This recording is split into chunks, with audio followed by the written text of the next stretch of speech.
Good evening दोस्तों। Indian comics God आपका अपने चैनल में स्वागत करता है। दोस्तों, आज मैं आपके लिए लेकर आया हूँ घातक जंगल का अगला और अंतिम पार्ट, मिशन नाकाम का वॉइस ओवर। तो दोस्तों, मेरा ये वॉइस ओवर आपको कैसा लगा ये कमेंट में बताएं। अगर किसी और कॉमिक्स का वॉइस ओवर आप चाहते हैं तो वो भी कमेंट में बता सकते हैं। तो चलिए दोस्तों, शुरू करते हैं। जंगल जिनका घर है उनमें से जेन भी एक है, और अपने घर में कोई कैसे भी रहे कोई डर नहीं होता। लेकिन कभी कभी बाहरी व्यक्तियों के कारण घर में भी डर पैदा हो जाता है। कबीला कबीला, कौन हो तुम? जवाब में दोनों जंगली हिंसक भाव से जेन की तरफ झपटे। कहाँ आगे बढ़ रहे हो? रुको, मेरी तरफ मत बढ़ो, मैं भेड़िया की सुरक्षा में हुआ।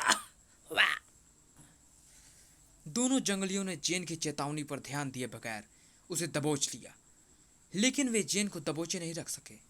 जेन का शरीर हरकत में आया और अगले ही क्षण जेन मछलियों की तरह उन जंगलियों के हाथों से फिसल गई। अब जेन हिरणी की भांति कुचाले भरती भाग रही थी। दोनों जंगली भी उसके पीछे थे। उन जंगलियों के कदमों में चीते की सी तेजी भरी हुई थी, और अब उनके कदम जेन तक पहुंचने ही वाले थे कि अचानक उनके कदम जमीन से उखड़ गए। सड़ाक! उस पूंछ के करारे प्रहार की वजह से, जो कोबी के शरीर का हिस्सा था। क्यों बे जमूरो, मेरी जेन के पीछे क्यों पड़े हो? जवाब देने के स्थान पर एक जंगली तेज हुंकार भरता कोबी पर झपटा। लेकिन वह कोबी पर वार करता उससे पहले ही बहुत चिल्लाता है, अब हमेशा के लिए शांत हो जा। धड़ाक! तूने बचा लिया इसे, लेकिन अब न तो तू बच इसे बचा पाएगा और ना खुद को। एक साथ तुम दोनों की गर्दन तोड़ दूंगा मैं। ये तो मेरी जेन की चीख है। आह! मुझे देखना होगा मेरी जेन क्यों चीखी। तुम जाकर हवा की सैर करो। कोबी ने अपनी पूंछ में थमे दोनों जंगलियों को हवा में उछाला और सर पर दौड़ पड़ा। अबे कौन है उधर? ठहर, तेरा बाप कोबी आ रहा है तुझे चीरने। आई! कोबी के उस तरफ भागने से उन जंगलियों को संभलने का मौका मिल गया था। नदी का पानी जिसकी असलियत को सामने ला रहा था। तुम ठीक तो हो नारियन? ठीक तो हूं, लेकिन मेरे समझ में यह नहीं आया कि तुम मुझे अपने साथ ये खतरनाक आदिवासियों का रूप धरकर कोबी नाम के उस जंगली से भिड़वाने क्यों ले आए? पहले इसके बारे में बताया होता तो मैं अपने साथ हथियार भी साथ लाता, जो उस जंगली के चीथड़े उड़ा देता। खतरनाक आदिवासियों का यह रूप धरकर मैं जेन का ब्लड सैंपल लेना चाहता था, और मैं तुम्हें इसलिए साथ लाया ताकि किसी को मुझ पर शक ना हो। भेड़िया ने मुझे तुरंत ही इस जंगल से निकल जाने का अल्टीमेटम दिया हुआ है, क्योंकि भेड़िया जेन को बेगुनाह समझता है, जबकि मैं शर्त लगाकर कह सकता हूँ कि वह जेन ही है जिसने एटॉमिक मिसाइल प्रोग्राम को चुरा कर उसे नष्ट कर दिया है, और एटॉमिक मिसाइलों को दगने के लिए मजबूर करके देश को तबाही के कगार पर ला खड़ा किया है। जेन का ब्लड सैंपल में भेड़िया की नज़र में जेन की सारी सच्चाई सामने लाना चाहता हूँ, ताकि भेड़िया हमारी सहायता करे। जेन का ब्लड सैंपल लेकर तुम उसे गलत कैसे साबित कर पाओगे? जेन ने अनाधिकृत रूप से लैब में घुसकर सारा काम बड़ी सफाई से किया, लेकिन मदर कंप्यूटर को नष्ट करने के चक्कर में उसे चोट लग गई और उसकी खून की बूंदें लैब में ही गिर गई। इसलिए मैं जेन का ब्लड सैंपल लेकर लैब में मिले खून के डीएनए से मिलान करके भेड़िया और जंगलियों के सामने एक ऐसी सच्चाई लाना चाहता हूँ जिसे कोई न झुठला पाए। इस संबंध में विस्तार से जानने के लिए पढ़े घातक जंगल, जो कि इसका पहला पार्ट है।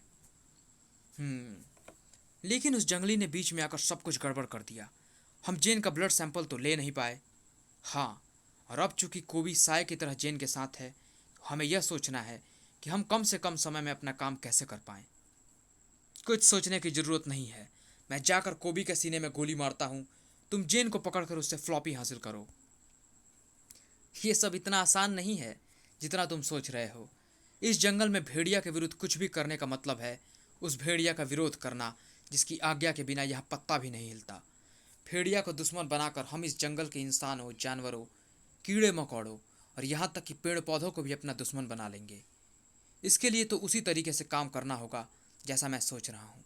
ओह, क्या हुआ आर्यन? मेरे बाजू पर कुछ काट रहा है। क्या है ये? जोंक! हम जब पानी में थे तो ये तुम्हारे बाजू तक चली गई होगी, और अब वह तुम्हारा खून पी रही है। ओह, जोंक! इधर कोबी जेन तक पहुंच चुका था। क्या हुआ जेन, तुम चीखी क्यों थी? अंधेरे में मेरा पैर इन लताओं में फंस गया। मैंने समझा किसी ने मुझे पकड़ लिया, इसीलिए मैं चीख पड़ी। लगता है आजकल तुम्हारे दिन अच्छे नहीं चल रहे, तुम्हारे साथ कुछ ना कुछ गड़बड़ हो रही है। मैं अब हर समय तुम्हारे साथ रहूंगा।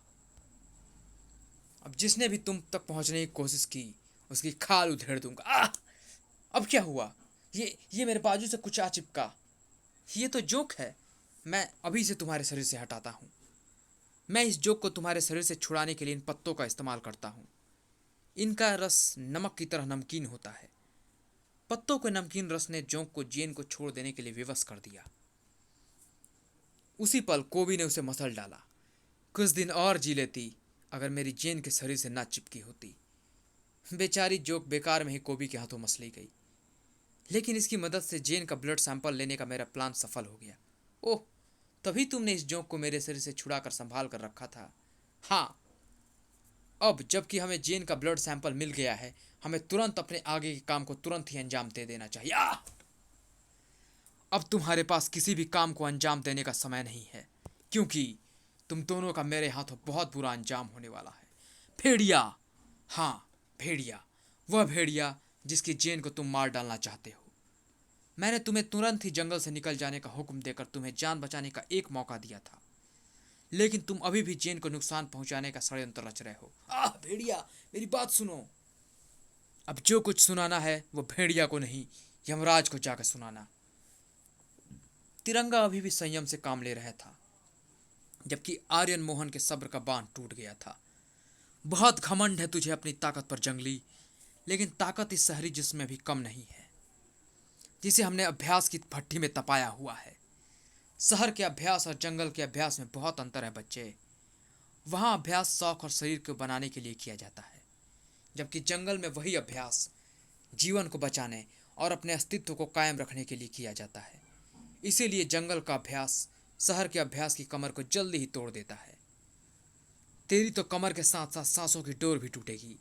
रुक जाओ भेड़िया, मैं तुमसे लड़ना नहीं चाहता। लड़ना चाहेगा तो तू कौन सा भेड़िया का बाल बांका कर लेगा, कौन सी भेड़िया की पूंछ चढ़ी कर लेगा। मैं इसे रोकने में तुम्हारी हेल्प करता हूँ तिरंगा। तुम्हारी हेल्प करने से भेड़िया नहीं रुकने वाला। हाँ, अगर तुम एक काम करोगे तो भेड़िया रुक सकता है। कहो, क्या करना है मुझे? तिरंगा तेजी से आर्यन को समझाता गया कि उसे क्या करना है। सब कुछ जानने के बाद अगर मैं यहाँ से गया तो तुम्हारा क्या होगा? मेरा जो होगा उसे मैं देख लूँगा। तुम जल्दी जाओ यहाँ से। आर्यन भागा तो भेड़िया उसके पीछे लपका। कहाँ भागता है? रुक, मौत तेरे पीछे आ रही है। उफ, उसके पीछे कहाँ भाग रहे हो भेड़िया? मैं यहाँ हूँ ना। जल्द ही रहेगा नहीं, मैं तुझे रहने नहीं दूंगा। जंगल में रह के तेरा दिमाग भी जंगली हो गया है भेड़िया, इसीलिए प्यार की भाषा तेरी समझ में नहीं आ रही। तुझे जंगली भाषा में ही समझाना होगा। जंगल की भाषा जंगल वाले ही अच्छी ढंग से बोल सकते हैं। तुम लोगों के मुंह से तो चीखें निकलती अच्छी लगती हैं। उफ, भेड़िया का गुस्सा हर पल बढ़ता जा रहा है, और यह गुस्से में जिस तरह पागलों की तरह मुझ पर वार कर रहा है, उससे बचना बहुत मुश्किल हो रहा है। लेकिन जब तक सच्चाई पूरी तरह भेड़िया के सामने नहीं आ जाती, तब तक मुझे इससे बचते रहना है। और उसके लिए सबसे अच्छा यह है, मैं अपने फ्लेवर्स का इस्तेमाल करके इसकी आंखों को चौंधियाता हूँ। मेरे फ्लेवर्स काम कर रहे हैं, मुझे इन्हें लगातार फेंकते रहना है ताकि भेड़िया की आंखें ढंग से देख ना पाए और वह मुझ पर वार ना कर पाए। उफ, आंखें बंद करके भी मुझे दुश्मन की स्थिति का आभास हो जाता है और मैं उसका काल बनकर उस तक पहुंच जाता हूँ। उफ, अब तो इस मुसीबत से बचने का एक ही रास्ता है, यह कैप्सूल जिसमें भरी नर्व गैस एक साथ कई हाथियों को बेहोश करने के लिए काफ़ी है। भेड़िया लड़खड़ा रहा है, यानी नर्व गैस ने उस पर असर दिखाना शुरू कर दिया। तिरंगा ने भेड़िया को लड़खड़ाते तो देखा था, लेकिन वह जंगली फल मुंह में रखते नहीं देखा था, जिसने भेड़िया के लड़खड़ाहट को तुरंत ही गायब कर दिया था। जो बूटी मैंने खाई है उसने तेरे बेहोश कर देने वाले धुएं से मुझे छुटकारा दिला दिया है। अब मैं तुझे तेरी जिंदगी से छुटकारा दिलवाऊंगा, लेकिन पहले तुझे हिलने डुलने से भी लाचार कर दूँ। ओह, अब देखता हूँ कि मौत कब तक तुझे अपने आगोश में नहीं लेती। उफ, भेड़िया ने मुझे पेड़ की ऐसी मजबूत जटाव से बांध दिया है जिन्हें तोड़ना मुश्किल हो रहा है। लेकिन अगर अब मुझे अपने आप को बचाना है तो अपने शरीर से लिपटी इन जटाओं को तोड़ना ही होगा, और उसके लिए पेड़ का यह नुकीला ठूठ एकदम सही रहेगा। इनमें इन जटाओं को फंसाकर इन्हें झटका देकर आराम से तोड़ सकता हूँ। वाह, तू तो लोमड़ी की तरह चालाक है। चीते की तरह फुर्तीला भी हूँ और गेंडे की तरह वार करने वाला भी। मेरे में और भी कई विशेषताएं हैं जो धीरे धीरे तेरे सामने आती जाएंगी। उफ, ये क्या? ये तो दलदल है। हाँ, जब तूने अपने आप को गेंडा कहा तो मुझे पास ही मौजूद इस दलदल का ध्यान आया। तभी मैं तुझे अपने पर वार करने का मौका देता हुआ इधर लाया, ताकि जैसे गेंडे को दलदल में फंसाकर मारा जाता है वैसे ही मैं तुझे मार सकूं। इस दलदल में फंसकर तू मेरी चाल में फंस गया तिरंगा। अब मैं तुझे मौत के जाल में फंसाता हूँ, इस भारी चट्टान की बदौलत जो तेरे ऊपर गिरकर तुझे हमेशा के लिए इस दलदल में दफन कर देगी। निश्चय ही यह तिरंगा के जीवन का आखिरी क्षण था, क्योंकि उसके पास बचने का कोई रास्ता नहीं था। लेकिन तभी ठीक उसी पल, ठहर जाओ भेड़िया। भेड़िया के हाथों को उस आवाज ने रोका था, जो उस फूजो बाबा की आवाज थी जिसके आदेश को जंगल की हवाएं भी मानती थी। अपने हाथ में थमी चट्टान को फेंक दो भेड़िया, क्योंकि अगर इस चट्टान ने तिरंगा को दलदल में दफन कर दिया तो उसके साथ साथ इस देश और इस जंगल को बचाने का रास्ता भी इसी दलदल में दफन हो जाएगा। आप मुझे मत रोकिए फूजो बाबा, क्योंकि इसने जेन को कष्ट पहुंचाकर जो अपराध किया है उसकी सजा एक ही है, सजाए मौत। अपराध तिरंगा ने नहीं, जेन ने किया है भेड़िया, और अपराध भी ऐसा जिसे देशद्रोह का नाम दिया जाता है। ये आप क्या कह रहे हैं फूजो बाबा? वही जो सच्चाई है, और यह है इसका सबूत। ये क्या है? मैं बताता हूँ। इसे डीएनए रिपोर्ट कहते हैं, इंसानी खून में मौजूद रक्त कणिकाओं की जांच। दुनिया में किसी एक इंसान का डीएनए किसी दूसरे इंसान से मिले, ऐसा असंभव है। हमने जेन का खून का नमूना लेकर उसमें मौजूद डीएनए को लैब में पाए गए उस इंसान के खून में मिलाए गए डीएनए से मिलाया है। दोनों के डीएनए एक जैसे हैं। इसका क्या मतलब हुआ? जेन ने ही जंगल में मौजूद गुप्त लैब को तहस नहस किया है, परमाणु मिसाइलों के प्रोग्राम को चुराकर उसे नष्ट किया और मिसाइलों को छूटने के लिए तैयार करके उसका इंतजाम किया है, ताकि हमारा देश हो जाए तबाह। नहीं, ये नहीं हो सकता। जेन ऐसा नहीं कर सकती। जेन ने ऐसा ही किया है। हर सबूत चीख चीख कर कह रहा है कि अपने देश प्रेम ने जेन को भारतवर्ष का देशद्रोही बना दिया है। मैं नहीं मानता। मत मानो, लेकिन जानते हो तुम्हारे ना मानने से क्या होगा? इस जंगल के लाखों जानवर, इस देश के करोड़ों इंसान तिल तिल करके मरेंगे, सब तड़प तड़प कर अपनी जान देंगे। नहीं, नहीं। उफ, भेड़िया तो भागा जा रहा है, यानी उसने हर सबूत को नकार दिया। उफ, अब क्या होगा? अब क्या होगा? ओह! भेड़िया, भेड़िया तुम कुछ मत कहो तिरंगा, कुछ मत कहो। सिर्फ इतना बताओ कि इस जंगल और देश को बचाने के लिए मुझे क्या करना होगा। जवाब देने की जगह तिरंगा आर्यन मोहन की तरफ पलटा। आर्यन, तुम्हें तुरंत ही अपना काम करने के लिए वापस लौटना होगा। हो सकता है हमसे पहले तुम सफल हो जाओ। ओके, जल्दी ही। फ्लॉपी कहाँ है? ये तुम किस फ्लॉपी की बात कर रहे हो भेड़िया? उस फ्लॉपी की जिसे तुम गुप्त लैब से चुरा कर लाई हो। मैं किसी लैब और फ्लॉपी के बारे में नहीं जानती। देखो जेन, अपनी जन्मभूमि फ्रांस की सेवा करने के लालच में तुमने जो अपराध किया है, मैं तुम्हें विश्वास दिलाता हूँ उसके लिए तुम्हें कोई कुछ नहीं कहेगा। बस तुम वो फ्लॉपी इन्हें सौंप दो। ये झूठ है।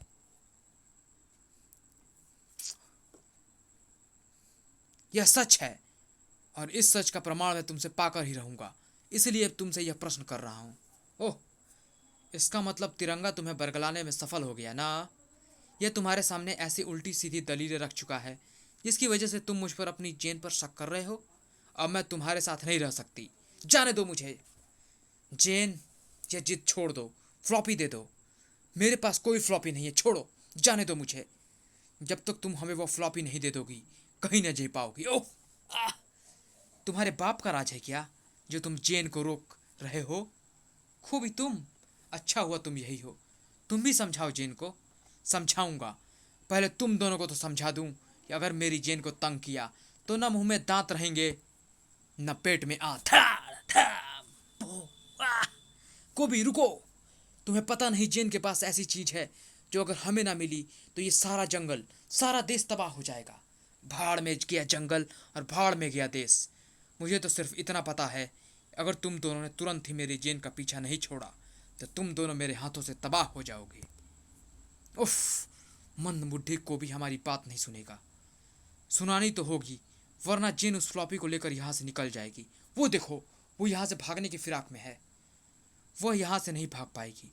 मैं उसे रोकने का इंतजाम करता हूँ। फूजो के कंठ से चिंगाड़ से निकली अगले ही पल। लेकिन उन हिंसक गेंडों को भी क्या मालूम था, इस जंगल में उनसे भी बड़ा हिंसक मौजूद है। तुमने मेरी जेन का रास्ता रोका, चले जाओ यहाँ से। दोबारा नजर आए तो खाल में फुस भरकर आग लगा दूंगा। उफ! कोबी ने तो गेंडों को तिनकों की तरह उछालकर जेन के भागने का रास्ता साफ कर दिया। कोई बात नहीं, मैं जंगल के छोटे छोटे उन प्राणियों को जेन को रोकने का आदेश दे देता हूँ। इन्हें खत्म करना कोबी के लिए मुश्किल है, और उन छोटे प्राणियों में प्रमुख है इस जंगल के खतरनाक सांप और बिच्छू। उफ! मेरी जेन का रास्ता फिर रोक लिया बुढ़े ठुड्डे ने।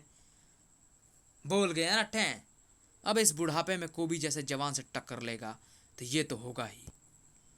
हमारे बारे में क्या ख्याल है, हम तो तुमसे टक्कर ले सकते हैं ना। हाँ, ले तो सकते हो, लेकिन क्या ले पाओगे, और कब तक ले पाओगे? कोबी की पूंछ उसकी बहुत बड़ी ताकत है। कोबी को काबू में करने के लिए पहले उसकी पूंछ को काबू में करना होगा। मैं भी यही सोच रहा हूँ, लेकिन कोबी को पूंछ को काबू में कैसे किया जाए? एक तरीका है, मेरी यूटिलिटी बेल्ट में मौजूद ये कैप्सूल, जिसमें वह गोंद भरा हुआ है जो किसी भी चीज़ को चुटकियों में चिपका देता है, ठीक वैसे ही जैसे उसने कोबी की पूंछ उसके शरीर से चिपका दी है। आए, ये मेरी पूंछ को क्या हुआ? ये मेरे शरीर से कैसे चिपक गई? अबे छूट छूट! नहीं छूट रही। अब तेरी पूंछ की तरह तेरे भी जाम होने की बारी है, लेकिन तुझे जाम कोई गोंद नहीं बल्कि हम दोनों की ताकत करेगी। हमें इसे अच्छी तरह से बांध डालना है भेड़िया, ताकि जब हम जेन से पूछताछ करें तो यह हमारे काम में दखल ना दे। तुम कोबी को बेबस नहीं कर पाओगे, नहीं कर पाओगे। कोबी ने जैसे ही भेड़िया देवता से मदद की गुहार लगाई, भेड़िया देवता मदद, वैसे ही मदद उस तक पहुंची। और जैसे ही भेड़िया देवता की मदद कोबी तक पहुंची, वैसे ही तिरंगा और भेड़िया के जिस्म तिनके की तरह हवा में उड़ते नजर आए। फड़ाक! कोबी के शरीर को तो यमदूत भी जाम नहीं कर सकते। तुम्हारी औकात ही क्या है? तुझे तो खूंटे की तरह जमीन में गाड़ दूंगा भेड़िया, और तुझे तिरंगा सूखे पत्ते की तरह हवा में उड़ा दूंगा। धड़ाक! उफ! कोबी के प्रचंड वार ने भेड़िया के दिमाग को घुमा कर रख दिया है। भेड़िया को इस वार से संभलने में थोड़ा टाइम लगेगा। इतनी देर मुझे न सिर्फ अकेले ही कोबी से लड़ना है, बल्कि इस बात का भी ख्याल रखना है कि कोबी संभलते हुए भेड़िया पर अपना वार न कर पाए। लेकिन कोबी की गदा के प्रचंड वार से चटकती मेरी ढाल की हालत बता रही है कि मेरे लिए ज़्यादा देर कोबी के सामने ठहरना मुश्किल है। मुझे इससे निपटने का कोई उपाय सोचना होगा। शहर होता तो इससे निपटने का कोई ना कोई रास्ता चुटकियों में दिख जाता, क्योंकि शहर में ऐसे हिंसक जानवरों से निपटने के लिए सैकड़ों उपाय मौजूद हैं। लेकिन यहाँ जंगल में मुझे ऐसा कोई रास्ता नजर नहीं आ रहा। एक मिनट, यहाँ चारों तरफ मौजूद पेड़ों की लंबी मजबूत टहनियों को खींचकर और पूरी तरह मोड़कर जंगलियों ने इसलिए बांधा हुआ है ताकि समय आने पर वे जंगल में आने वाले खतरनाक शिकारियों से निपट सके। ये मुड़ी हुई टहनियाँ कोबी नाम के इस जानवर से निपटने में जरूर काम आएंगी, और इसके लिए मुझे सिर्फ इतना करना है कि मैं अपनी ढाल के शार्प हिस्से से मुड़ी टहनियों के बांधने वाली रस्सियों को काटूं। बाकी का काम ये मजबूत टहनी अपने आप कर लेंगी। सड़ाक! आओ! और यह काम मुझे तेजी से करते रहना है, क्योंकि जरा सी भी देर करने का मतलब है कोबी को संभलने का मौका देना, टक, और मुसीबत मोड़ लेना। तिरंगा तेजी से उन टहनियों की रस्सियों को काट रहा था, सड़ाक कड़ाक, जो आकर कोबी से टकरा रही थी, और वो भी इतनी तेजी से कि ना कोबी को कुछ समझने का मौका मिल रहा था न संभलने का। कोबी का हाल बेहाल हो रहा था। अब मेरे पास मौका है, मैं उसके हाथों से उसकी चमत्कारी गदा छुड़ा दूं। मुझे खुद एक तने पर सवार होकर उस तक पहुंचना होगा। एक टहनी पर सवार होकर गोली की तेजी से तिरंगा भेड़िया तक पहुंचा। उसी गति से तिरंगा के हाथ कोबी के हाथ में थमी गदा पर पड़े। अगले ही क्षण एक तेज झटके से गदा कोबी के हाथों से निकलकर तिरंगा के हाथों में पहुंच चुकी थी। लेकिन तिरंगा के हाथ उस गदा को संभाले न रख सकते। उफ! ये तो बहुत भारी है, मेरे लिए इसे संभालना बहुत मुश्किल हो रहा है।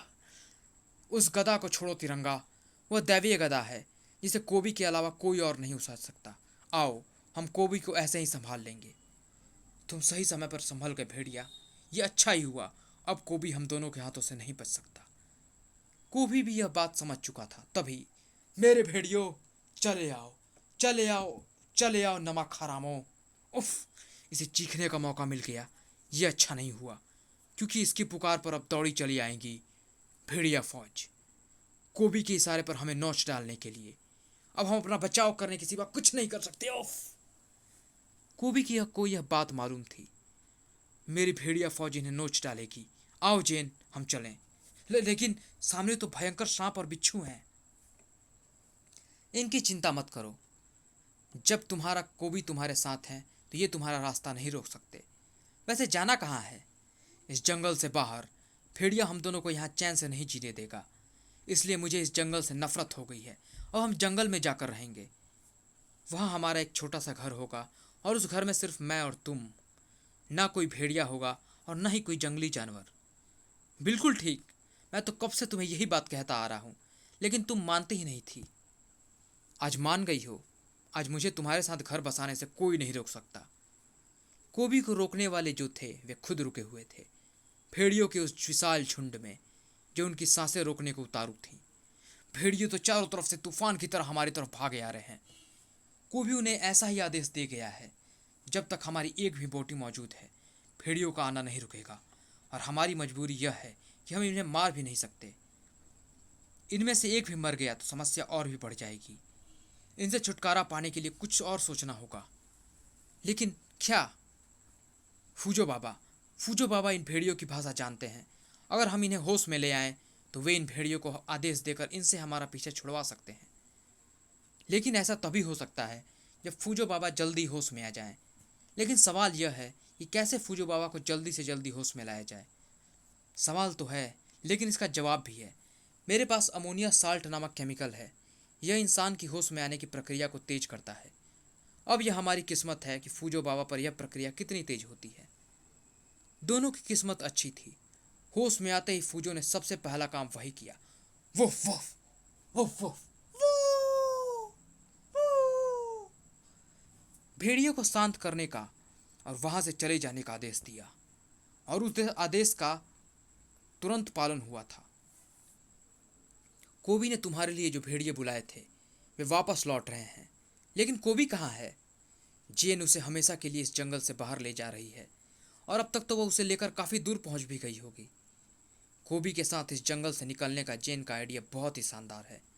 वह जानती है कि जब तक वह कोबी के साथ है तब तक उसे उस फ्लॉपी के साथ जंगल से बाहर जाने से कोई नहीं रोक सकता। उसे रोकना तो होगा ही भेड़िया, जल्दी ही। हमारे पास बहुत कम समय है, क्योंकि बारिश होने वाली है। एक बार बारिश शुरू हो गई तो उन्हें रोकना बहुत मुश्किल हो जाएगा। कितना समय है हमारे पास? सिर्फ 2 घंटे। अगले 2 घंटों में वे 48 घंटे पूरे हो जाएंगे, जिसके बाद एटॉमिक मिसाइल अपने टारगेट को भेद कर सारे देश में तबाही मचा देगी।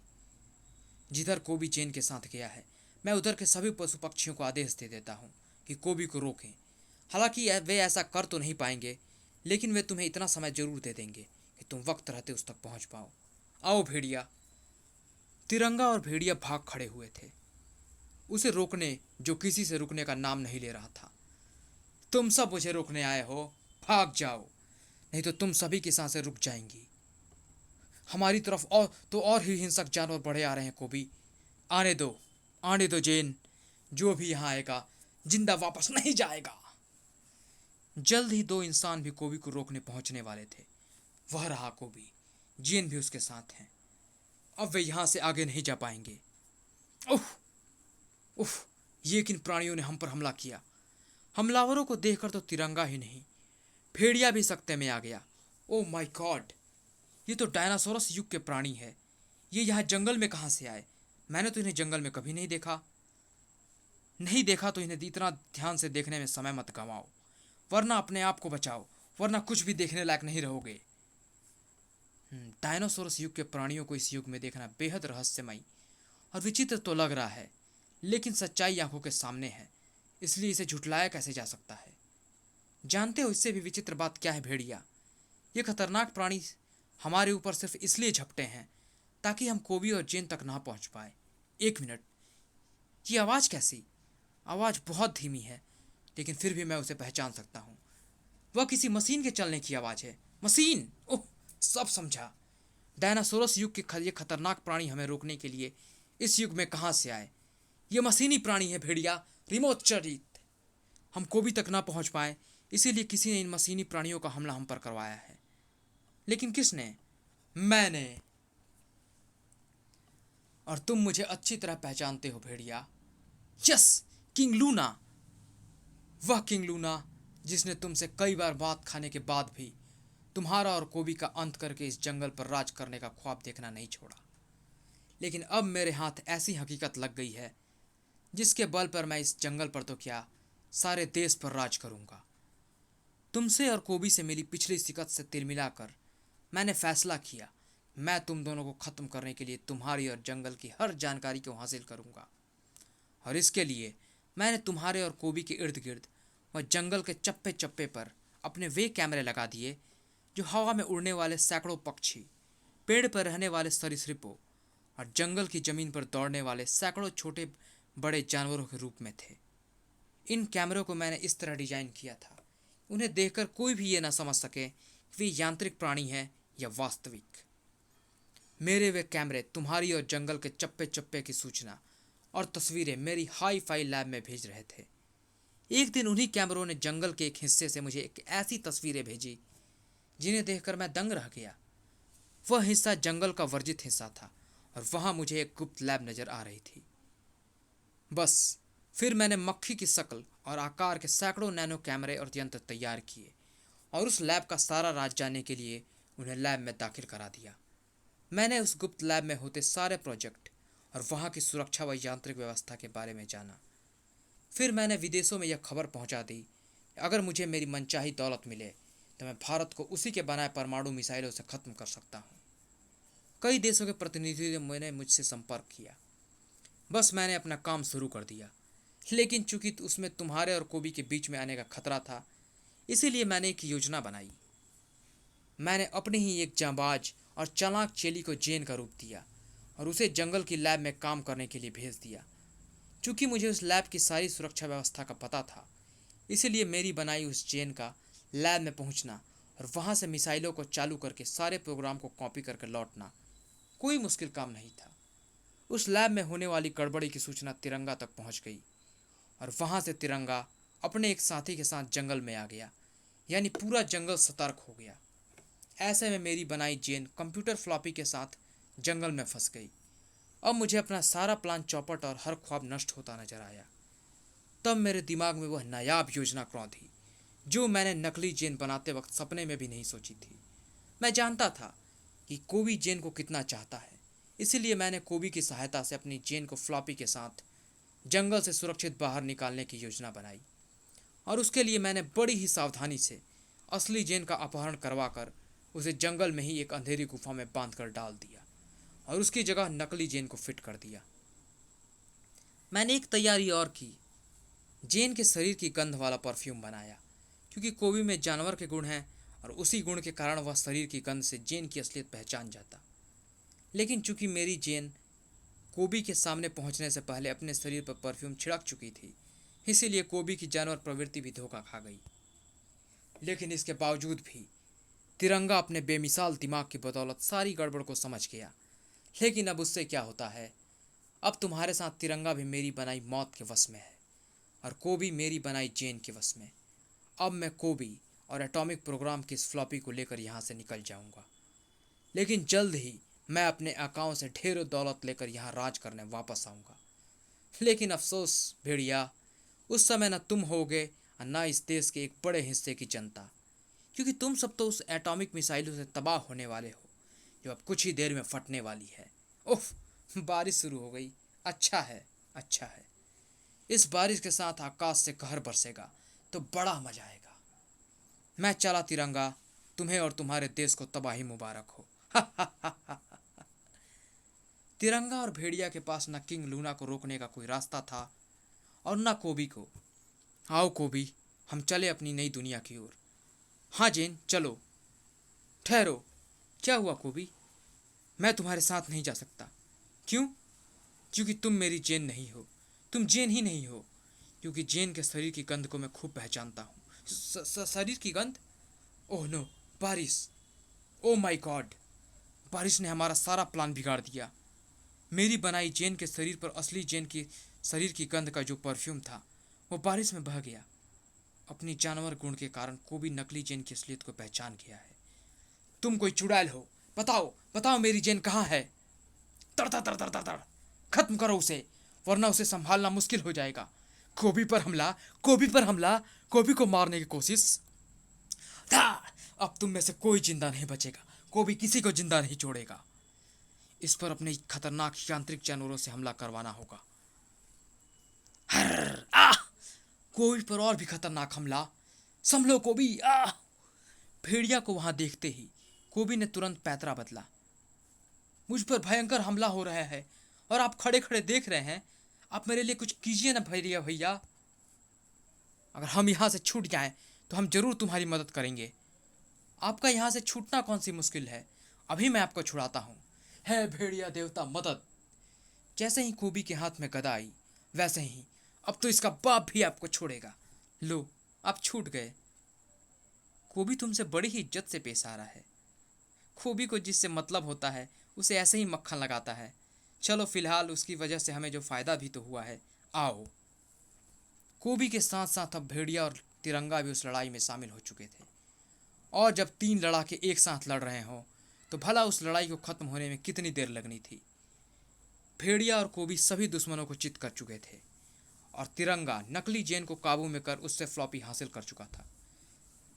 यही वो फ्लॉपी है जिसे अगले आधे घंटे में जंगल के वर्जित क्षेत्र में स्थित लैब में मौजूद आर्यन मोहन के पास पहुंचाया है। लेकिन क्या इतने कम समय में फ्लॉपी वहां पहुंच पाएगी? क्यों नहीं पहुंचेगी? मेरे आदेश पर पहुंची ये चील इस फ्लॉपी को आधे घंटे में से कहीं पहले वहां पहुंचा देगी। फूजो के आदेश पर एक चील जब फ्लॉपी को लेकर उड़ गई तो यह नकली जेन तो पकड़ी गई, लेकिन इसे बनाने वाला किंग लूना कहाँ है? वह भाग निकला। मैं भी चलता हूँ क्योंकि मुझे जंगल में कहीं कैद अपनी जेन को ढूंढना है। हमें भी जेन को ढूंढने में उसकी मदद करनी चाहिए। कोई ज़रूरत नहीं है। वो अपनी भेड़िया फौज की मदद से जंगल के चप्पे चप्पे को छानकर कुछ ही देर में जेन को ढूंढ लेगा। सचमुच कोबी ने जेन को कुछ ही देर में ढूंढ निकाला। इधर आर्यन मोहन ने फ्लॉपी की मदद से एटॉमिक मिसाइलों को डिस्चार्ज कर दिया। तबाही टल चुकी थी और अब वापस लौटने का समय हो गया था। समाप्त।